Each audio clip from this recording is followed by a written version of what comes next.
तो दोस्तों success is not about intensity, it's all about consistency. ऐसा नहीं है अगर आप सोच रहे हो कि एक दिन मेहनत करके आप सक्सेस पा लोगे, ये सिर्फ एक भ्रम है।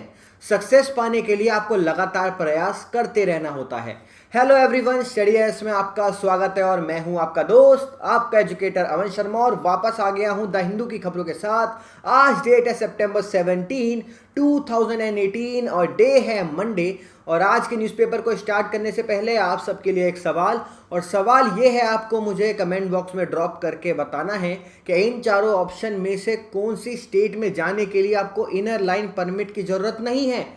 तो आपके ऑप्शंस हैं ए अरुणाचल प्रदेश, बी मिजोरम, सी नागालैंड या डी मणिपुर। जल्दी से अपने अपने आंसर्स कमेंट बॉक्स के अंदर ड्रॉप कर देना। साथ ही आज द हिंदू से पहले हम लोग एक फ्रंट लाइन का आर्टिकल डिस्कशन में लेंगे। आज द हिंदू के पेज नंबर 13 पे भी फ्रंट लाइन का ऐड आया है, और जिसके सबसे नीचे एक आर्टिकल है रॉयल बरियल इन सनौली। तो इसको डिस्कशन में लेंगे क्योंकि हमारे एंशिएंट इंडिया का पार्ट है। उसके बाद अपने द हिंदू के न्यूज़पेपर से स्टार्ट करेंगे। सबसे पहली और बड़ी चीज़, ये सनौली नाम की जगह है कहाँ पर, आप अपने स्क्रीन पे देख सकते हो। सनौली एक विलेज है जो कि वेस्टर्न उत्तर प्रदेश के बागपत डिस्ट्रिक्ट के अंदर पड़ती है। अब यहाँ पे आर्कियोलॉजिकल सर्वे ऑफ इंडिया ने बहुत बड़ी बड़ी एक्सकवेशन करी है, और इंपॉर्टेंट चीज़ ये है, यहाँ जो एक्सकवेशन है वो ब्रॉन्ज एज से रिलेट करती हैं। और यहाँ पे जो एज है उसको कॉपर होड कल्चर कहा गया है, जो कि हड़प्पन सिविलाइजेशन की कंटेम्प्रेरी एज मानी गई है। अभी ये नहीं है कि ये हड़प्पन सिविलाइजेशन का पार्ट है, पर उसकी कंटेम्प्रेरी एज, उसके बिल्कुल साथ ही एक और अलग सिविलाइजेशन की शायद ये हो सकती है। अब यहाँ पे मेरा क्या है, यहाँ पे जब खुदाई हुई सनौली विलेज के अंदर तो 7 बरियल्स मिले, 7 अलग अलग बरियल्स यहाँ पे मिले, जिसके अंदर से एक बरियल बहुत इंपॉर्टेंट है क्योंकि वो एक रॉयल बरियल है। ठीक है, बहुत राजशाही यहाँ पे वो बरियल है, और उसके रॉयल बरियल के अंदर आपको एक रॉयल चैरियट्स भी मिल जाएंगे। उसके साथ साथ आपको स्वॉर्ड्स मिलेंगे, तलवारें मिली हैं आपको, यहाँ पे हेलमेट्स मिले हैं। तो इतनी सारी चीज़ें वहाँ पे मिली हैं।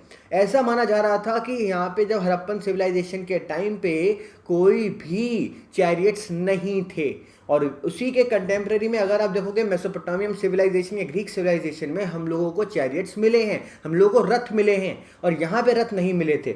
अब जब रथ की खोज हमें सेम यहाँ पे हो गई है कॉपर होड कल्चर के अंदर, जिसका अगर आप टाइम लैप्स देखोगे वो है 2000 BCE का, तो यहाँ पे बहुत सारे बड़े बड़े राज खुलते हुए नजर आ रहे हैं।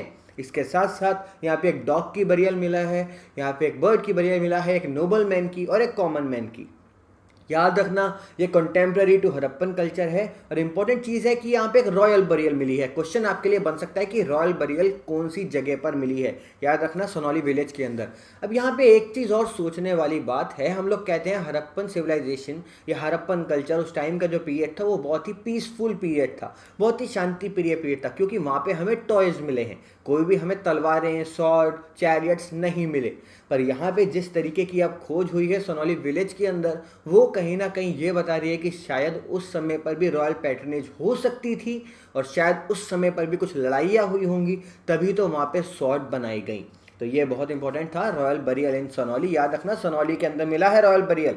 तो चलो वापस आ जाओ पेज नंबर 1 की तरफ, और यहाँ पे आपको खबर मिलती है more river stretches are now critically polluted से CPCB। पहले CPCB को रिवाइज करेंगे, फिर न्यूज की तरफ आएंगे। CPCB central pollution control board, ये एक स्टैट्यूटरी बॉडी है। इसको स्टैब्लिश किया गया था under the water prevention and control of pollution act of 1974। Work करती है under the ministry of environment, forest and climate change. पर इसको जो अधिकार है, जो पावर है, वो मिलते हैं through air prevention and control of pollution act of 1981। अब जो CPCB है वो 1990 से लगातार रिवर वाटर को मॉनिटर कर रही है कि उसमें पानी की क्वालिटी कैसी है। अब उसको मॉनिटर करने के लिए CPCB बायोलॉजिकल ऑक्सीजन डिमांड को मेजर करती है कि BOD कैसा है उस पानी के अंदर। अब सवाल आता है ये BOD होता क्या है, एनवायरनमेंट का ये टर्म है। BOD की अगर मैं क्रिटिकल डेफिनेशन की बात करूं, वो होती है amount of dissolved oxygen needed bye aerobic biological organisms. Aerobic biological organism वो ऑर्गेनिजम्स होते हैं जिनको ऑक्सीजन की जरूरत होती है अपनी ग्रोथ के लिए। अब जो पानी के अंदर ऑर्गेनिज्म रहते हैं उनको भी डिजॉल्व ऑक्सीजन की जरूरत होती है, जो पानी के साथ डिजॉल्व होती है, तो उनको मेजर किया जाता है कि बीओडी जो डिमांड है, बायोलॉजिकल ऑक्सीजन की जो डिमांड है वो बढ़ रही है, उन ऑक्सीजन को जो ऑर्गेनिज्म को ऑक्सीजन चाहिए उसकी डिमांड बढ़ रही है, तो उसके बेसिस पे हम लोग रिवर वाटर की क्वालिटी को मेजर करते हैं। अगर डिमांड हमें बढ़ती हुई नजर आती है, बीओडी का लेवल बढ़ता हुआ नजर आता है, तो हम लोग कहते हैं कि पानी पॉल्यूट हो रहा है, वाटर इज गेटिंग पॉल्यूटेड। पर अगर उसके जो बीओडी है वो कम होती हुई नजर आती है थ्रेशोल्ड से, हम लोग कहते हैं कि हेल्दी वाटर कंडीशन है वहां पे। अब सीपीसीबी ने उसके ऊपर प्रायोरिटी लिस्ट डिफाइन की हुई है। सीपीसीबी ने बोला हुआ है कि बायोलॉजिकल ऑक्सीजन डिमांड को अगर हम लोग देखते हैं और वो 30 mg पर लीटर से ज़्यादा होती है तो हम लोग प्रायोरिटी 1 लिस्ट में उसे डालते हैं, मतलब पॉल्यूटेड। और अगर उसकी जो डिमांड है वो 3.1 से 6 mg पर लीटर होती है तो उसको प्रायोरिटी 5 में डाला जाता है। सीपीसीबी का ये कहना है अगर 3 mg पर लीटर से नीचे बायोलॉजिकल ऑक्सीजन डिमांड होती है तो वो एक हेल्दी रिवर का संकेत होता है, एक बहुत ही स्वस्थ रिवर का यहाँ पे संकेत होता है। अब 2015 के अंदर भी हमारे सामने एक रिपोर्ट आई थी जो कि सीपीसीबी ने आइडेंटिफाई की थी कि हमारे देश में 302 रिवर स्ट्रेचेस पॉल्यूटेड हैं। अब जो नई वाली रिपोर्ट हमारे सामने आई है उसने 302 रिवर स्ट्रेचेस को बढ़ाकर कर दिया है 351।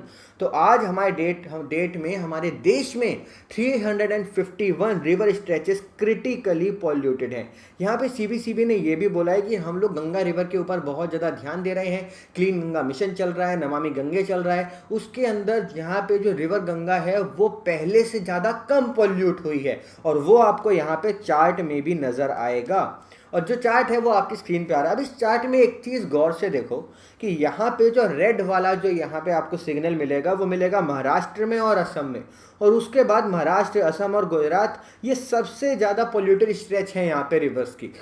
हम लोग उत्तर प्रदेश के अंदर, उत्तराखंड के अंदर, वेस्ट बंगाल के अंदर स्वच्छता के अभियान चला रहे हैं रिवर को स्वच्छ करने के, पर जहाँ पे आज की डेट में सबसे ज़्यादा ज़रूरत है वहाँ पे इस तरीके के प्रोग्राम कम चलाए जा रहे हैं। तो इसके ऊपर सरकार को देखना चाहिए। यहाँ पे अगर आप लोग देखोगे जो पावई धारवाई स्ट्रेच है जो कि मिथी रिवर के ऊपर पड़ता है मुंबई के अंदर, वो सबसे ज़्यादा पोल्यूटेड स्ट्रेच है, मोस्ट पोल्यूटेड स्ट्रेच है। और यहाँ पे आप एक चीज़ नोटिस करो, जैसे जम्मू एंड कश्मीर वाला पोर्शन है या आप लोग हिमाचल प्रदेश या उत्तराखंड वाला पोर्शन देखोगे वो सबसे ज़्यादा कम पोल्यूटेड रिवर स्ट्रेच है क्योंकि वहाँ पे हिमालयन रिवर्स हैं। उसके बाद अगर आप उत्तर प्रदेश में आते हो वहाँ भी कोई बहुत ज़्यादा पोल्यूशन नहीं आपको मिलेगा, कहीं ना कहीं वो कम हुआ है पहले के मुकाबले, पर पोल्यूशन अभी भी है।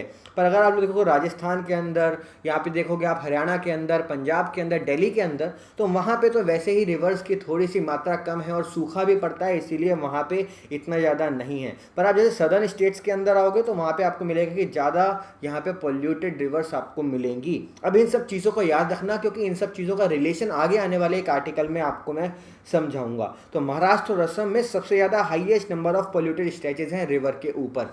यहाँ पे जो दो टर्म मैंने आपको समझाई, सीपीसीबी और बायोलॉजिकल ऑक्सीजन डिमांड, दोनों को बिल्कुल अच्छे से समझ लेना, कहीं भी पूछी जा सकती हैं दोनों टर्म्स।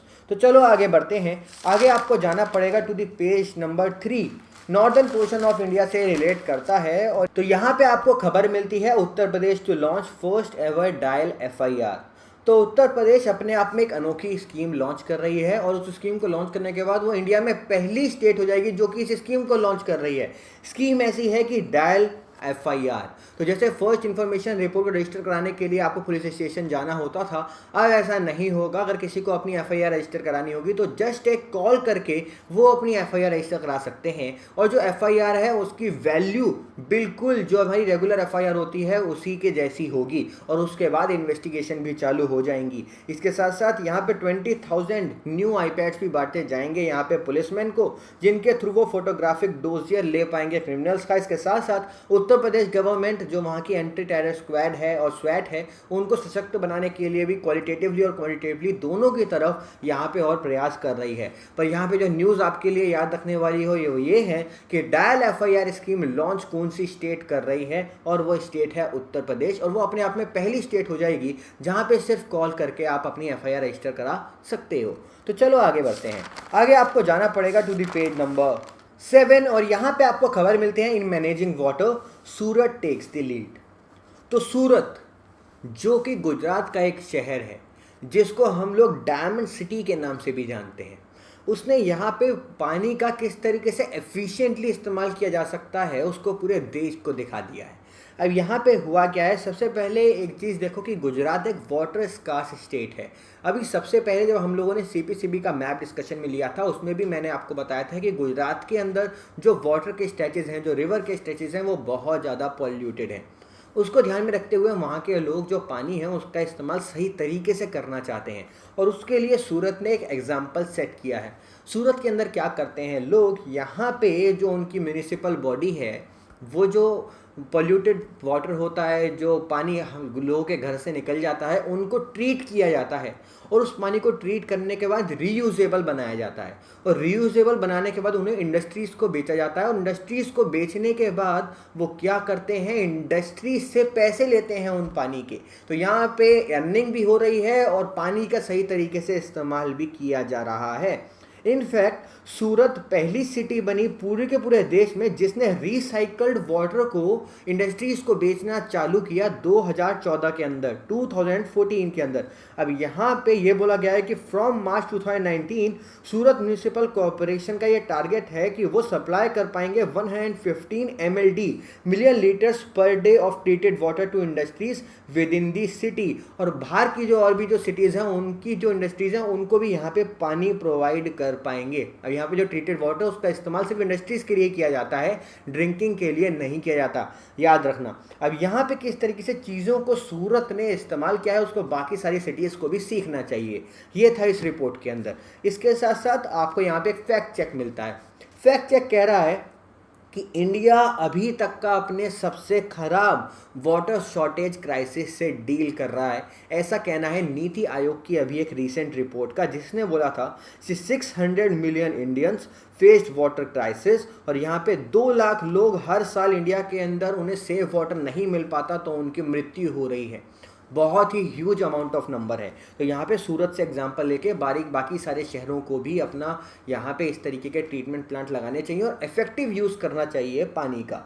इसी के साथ आपको एक और खबर मिलती है, इसरो लॉन्चेस 2 UK सैटेलाइट्स। तो ये न्यूज़ मैंने कल आपके साथ डिस्कशन में ले ली थी कि इसरो 2 यूनाइटेड किंगडम की सैटेलाइट्स लॉन्च करने वाला है थ्रू PSLV C42।